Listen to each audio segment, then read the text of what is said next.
Satyanarayana, next మనం నల్గొండ వెళ్దాం. నల్గొండలో మా ప్రతినిధి సైదులు మనకు అందుబాటులో ఉన్నారు జూమ్ కాల్లో. ఎస్ సైదులు, చెప్పండి, ప్రధానంగా అక్కడ వర్షాలు ఎలా ఉన్నాయి, పూర్తి స్థాయిలో అధికారులు ఎలాంటి చర్యలు తీసుకున్నారు, అప్డేట్స్ ఏంటి?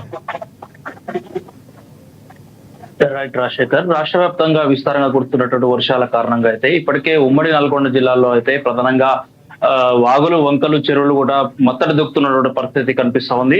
ప్రధానంగా యాదాద్రి, సూర్యాపేట, నల్గొండ జిల్లాల్లో అయితే ఇప్పటికే వరదల కారణంగా అయితే లోతట్టు ప్రాంతాలు జలదిగ్బంధమైనటువంటి పరిస్థితి అయితే ప్రధానంగా కనిపిస్తున్నటువంటి పరిస్థితి కనిపిస్తా ఉంది. దీనికి సంబంధించి ఇప్పటికే ఆయా లోతట్టు ప్రాంతాలు ఉన్నటువంటి ఎవరైతే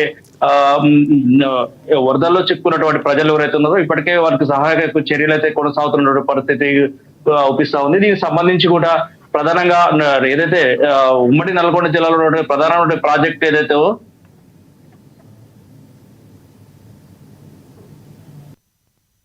రైట్ ఉమ్మడి నల్గొండ జిల్లాలో ఉన్నటువంటి ప్రధానమైన ప్రాజెక్టులు ఏవైతున్నాయో నాగార్జున సాగర్ కావచ్చు, అదేవిధంగా మూసీ ప్రాజెక్ట్ కావచ్చు. ఇప్పటికే మూసీ ప్రాజెక్ట్ కి భారీ వరద కొనసాగుతుందో అయితే 8 గేట్ల వాటర్ అయితే దిగువకు విడుదల చేస్తున్నారు.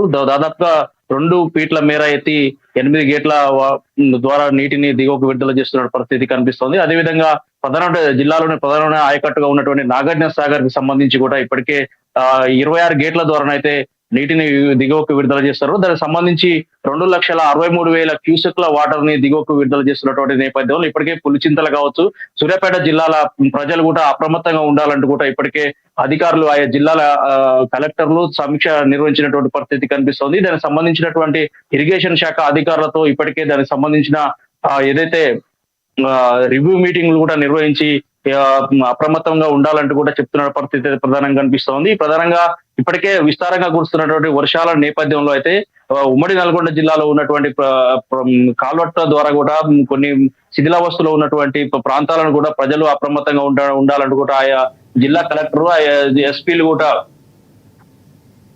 రైట్ సైదులు, ఇంకా వర్ష ప్రభావం కూడా ఉందన్నటువంటి పరిస్థితి కనిపిస్తుంది వాతావరణ శాఖ నుంచి. సో ఇంకా ఏదైతే ఇందాక మీరు చెప్పినట్లు పరివాహక ప్రాంతాలు మూసి ఏదైతే నీరు విడుదల చేస్తున్నారో నాగార్జున సాగర్కు సంబంధించి ఆ ప్రాంతాల్లో ఎఫెక్టెడ్ ఏరియాల్లో ఎలాంటి చర్యలు తీసుకున్నారు అధికారులు? ఎలక్ట్రిసిటీ డిపార్ట్మెంట్కి సంబంధించి ఎలాంటి చర్యలు తీసుకున్నారు? రైట్, ఇప్పటికే ఉమ్మడి నల్గొండ జిల్లాలో ఇప్పటికే వాతావరణ శాఖ రెడ్ అలర్ట్ ప్రకటించినటువంటి నేపథ్యం కూడా ఏదైతే యాదాద్రి జిల్లాలో ఇప్పటికే వరద ఉప్పొంగుతున్నటువంటి పరిస్థితి ఇప్పటికే మూసీ ప్రాజెక్టుకు అయితే వరద నీరు భారీగా చేరుతుంది. దీనికి సంబంధించి పర్యాటకులు కావచ్చు, అదేవిధంగా దానికి సంబంధించిన జాలర్లు కావచ్చు, లోతట్టు ప్రజలు కూడా అప్రమత్తం చేసిన పరిస్థితి కనిపిస్తా ఉంది. ప్రధానంగా ఇప్పటికే రాగల 24 గంటల్లో కాకుండా ఇంకా కూడా విస్తారంగా